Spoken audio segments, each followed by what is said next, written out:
The Lord be with you. A reading from the Holy Gospel according to John.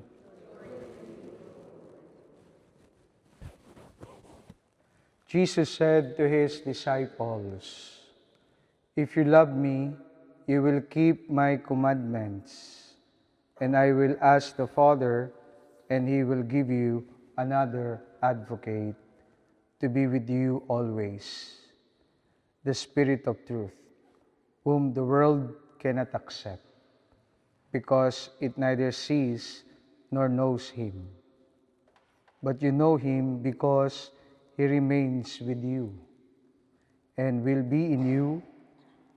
I will not leave you orphans. I will come to you. In a little while the world will no longer see me, but you will see me, because I live and you live and you will live. On that day you would realize that I am in my Father, and you are in me, and I in you.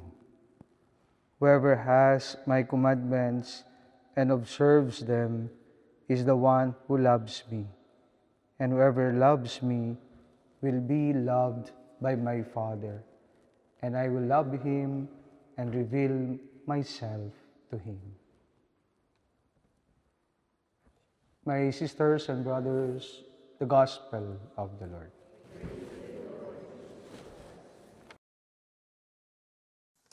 I cannot but get distracted with the beauty of the church. Kahit saan ka tumingin, namamangha ka. Ano po? Pero siguro sila sanay na. Ano po? The first reading spoke of the laying of hands so that you may receive the Holy Spirit.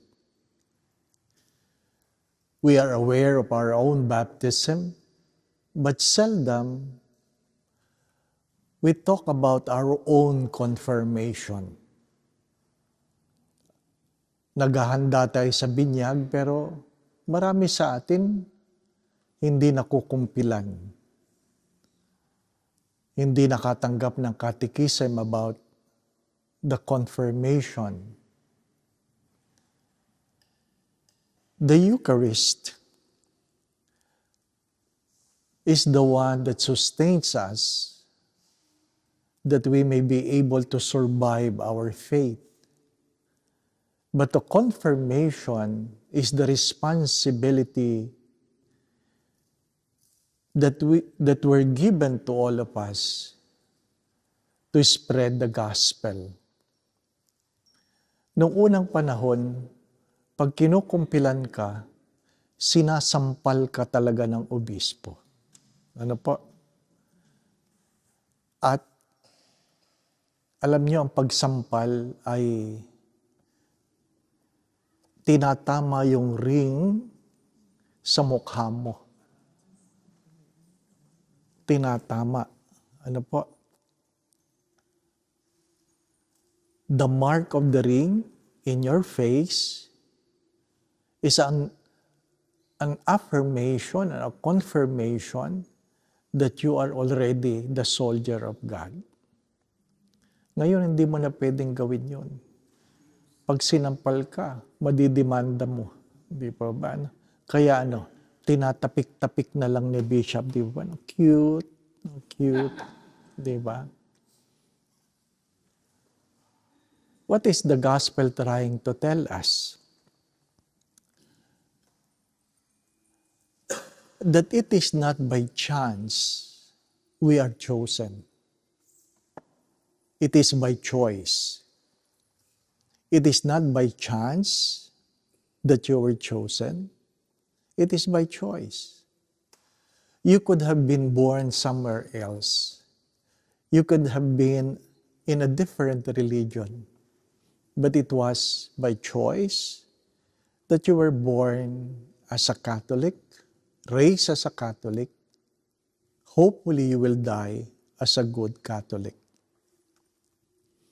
The problem is that when things are so common, we take it for granted. Pag 5-5 ang misa, parang pangkaraniwan na lang.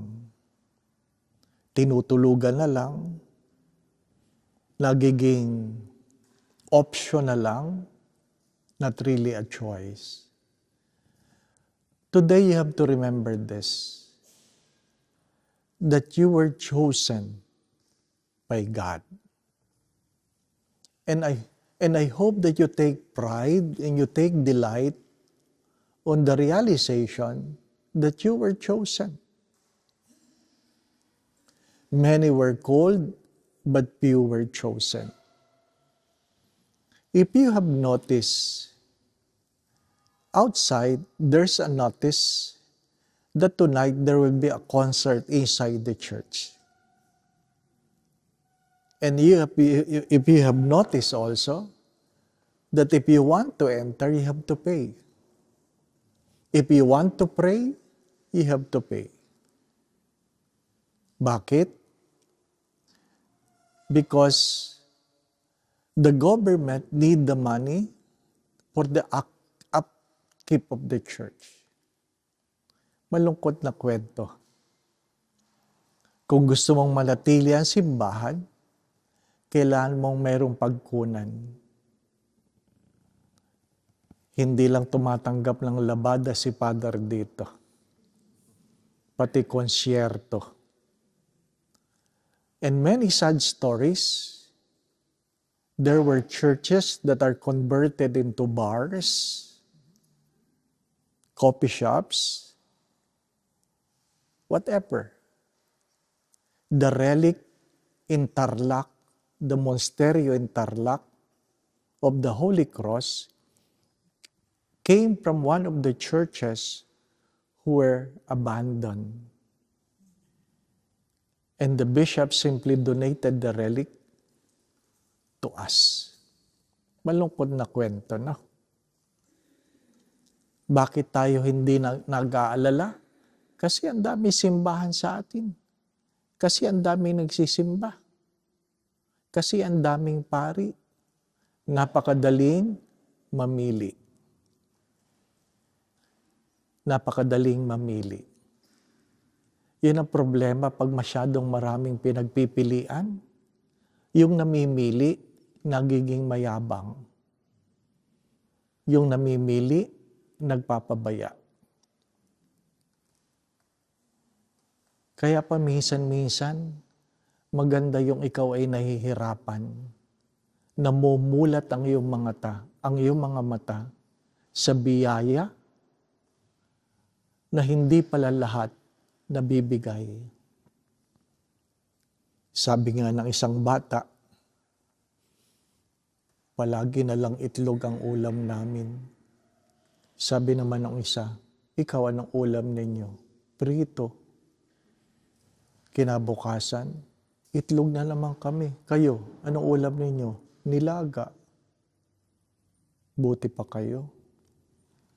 3 araw, anong ulam ninyo? Itlog pa rin. Kayo, anong ulam ninyo? Torta. Wow! Palagi kayong iba't ibang ulam. Pang-4 na araw. Anong ulam mo? Itlog pa rin. Kayo, sunny side up. Ano pa?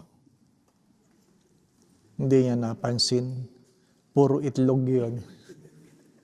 Di ba?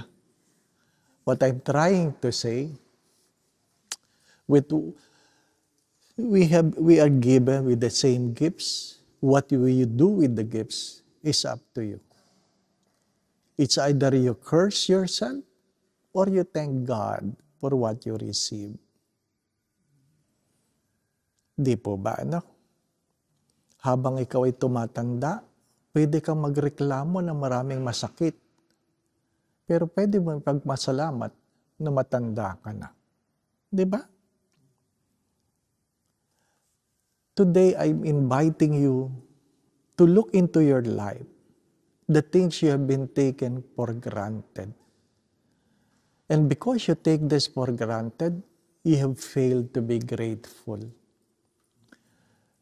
2 days ago, I watched a short clip about a daughter crying, telling her sick mother, sabi niya, alam po na po ang sikreto. Looking at the mother, I think she has dementia already, and the mother cannot understand what the daughter was trying to say, and the daughter keep repeating, alam ko na po ang sikreto. Later on, sabi pa rin niya, alam ko na po ang sikreto. And the mother simply smiled and the daughter said, alam ko na po na ampun ako. Ampun ako. And the daughter cried. And she embraced the mother. And she said, maraming salamat po. Hindi po ako nagagalit. Hindi ko po kayo iiwanan. Salamat po sa pagmamahal at mamahalin ko po kayo. My dear friends, my brothers and sisters, today, as we celebrate Mother's Day, please don't take for granted your own mother. As we celebrate Mother's Day, I have posted this. This is not about gifts. It's about gratitude.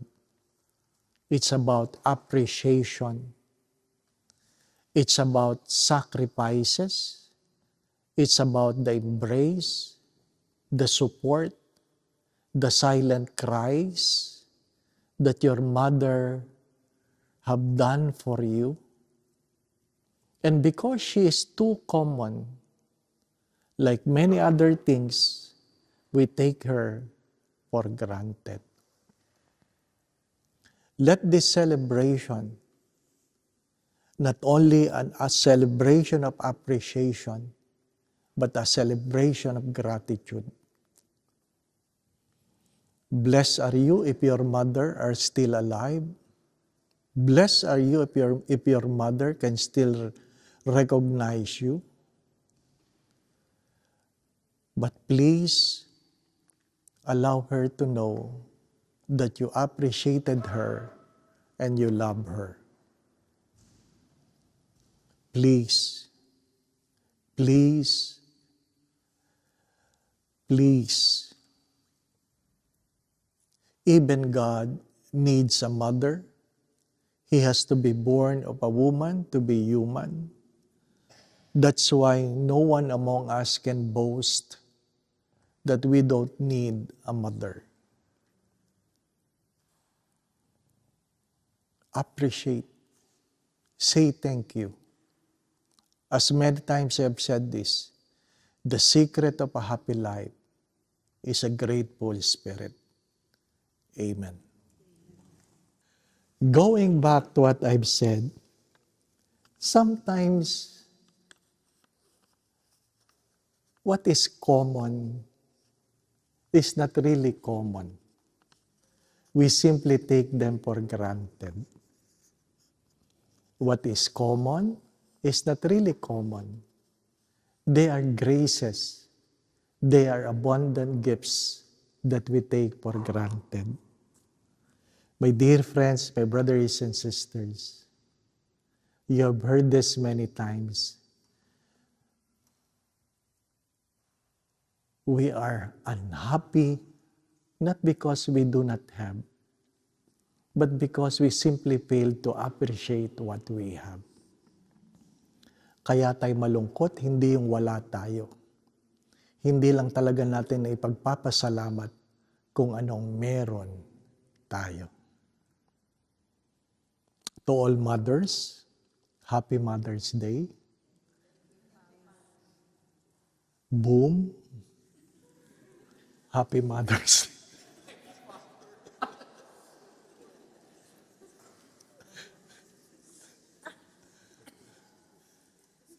Nagkwento kasi siya sa kanina tungkol sa kanyang nanay. Ano po? The Lord be with you. And may Almighty God bless you and your family, the Father, the Son, and the Holy Spirit. The Mass has been offered. We go in peace to love and serve the Lord.